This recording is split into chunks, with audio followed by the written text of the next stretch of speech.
topic, and that's going to be a fun one. Baker's Bucks get big win in the Big Easy, beating the Saints 26-9. Well. You guys, I had people commenting on my video saying I was crazy, that what is wrong with me? Baker is the worst quarterback to ever step on an NFL field. Blah, blah, blah, blah, blah, blah, blah, blah, blah. Now people understand why they're not hired to be scouts, why they're not hired to be general managers, why they're not qualified to do anything that they're talking about that they feel they know something about. And I know that you're just going off of what you see on TV, but really you're going off of what you hear on TV as well too. And Baker Mayfield got a bad shake from being a Cleveland Brown. The Cleveland Browns have some of the worst media. The city of Cleveland has some of the worst media personalities you'll ever come around in your life. If you don't sit up there and do all the things they want you to do, like butter up and things like that, and be a good little Boy Scout, they'll come up with all types of different nonsense to spread about you until you're out of town. And Baker Mayfield fell into that trap because they loved Baker. And then all of a sudden they didn't love Baker. And that was because the national media started making a big gripe about, is Baker a guy that has the natural gifts to get the ball, to these top end receivers? And does he have, the awareness to really be a functional NFL starting quarterback? Well, the thing is, the guy led the Browns to the playoffs and to a playoff win for the first time in 20 some odd years. And he did it in Pittsburgh, of all places. I would think that he would have a contract with the Browns for life, but it didn't work out that way. What happened was he had to play on two more teams last season to get to where he got to get to where he's at now, and that's in Tampa Bay, and that's where he was wanted at. Tampa Bay was in need of a quarterback. He was in need of a team.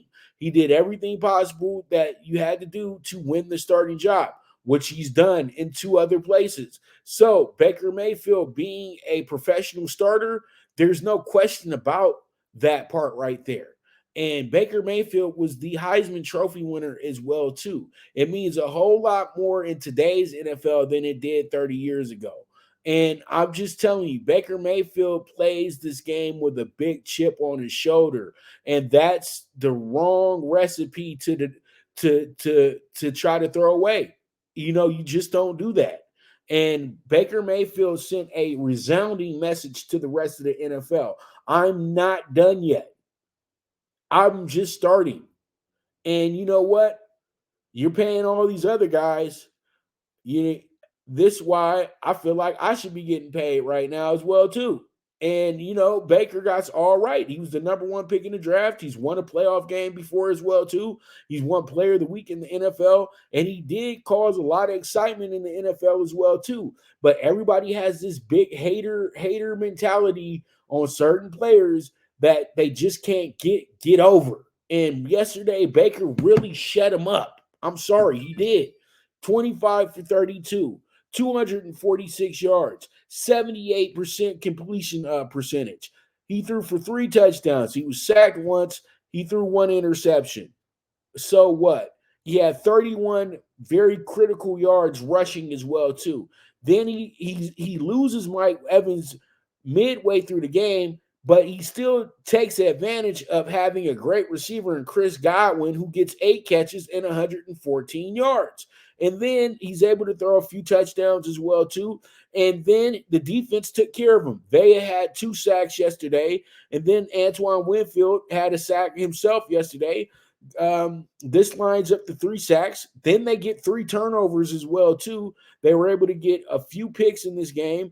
Fumble recovery and another fumble recovery, and then a pick as well. So this team played absolute just great football. The Saints, they got some issues right now. Derek Carr is not playing Pro Bowl quarterback football. He's not playing top 100 football at all. The Derek Carr that we all are used to and know, that guy is been gone. That was 2 years ago. Derek Carr is regressing big time. 23 for 37, 127 yards. That's you threw the ball 37 times and you guys were only able to equate 127 yards. That's awful. That is terrible.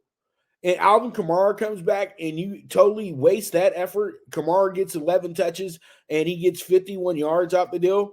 And then he gets 14 targets, 13 receptions, and 33 yards. Something got to give in New Orleans. Is it the play calling? Is it the quarterback? Is it the offense? What is it? They said New Orleans had everything that you needed to win the division and win the division running away. They don't have any of that stuff. This team is an absolute smoke and mirror situation. The defense, yes, you're good. You're really good. But the thing is, though, you're spending a lot of time out on the field. And yesterday they gave them 353 total yards, 239 through the air, 114 on the ground, and they got no favors from their offense. It's just that simple. And they couldn't get the Bucs off the field. The Bucs went 8 for 15 on third down. That's half of their third down possessions. So, come on, dude. You have to there has to be some type of fix, some type of change going on here in New Orleans because it does not look good at this point. It really doesn't.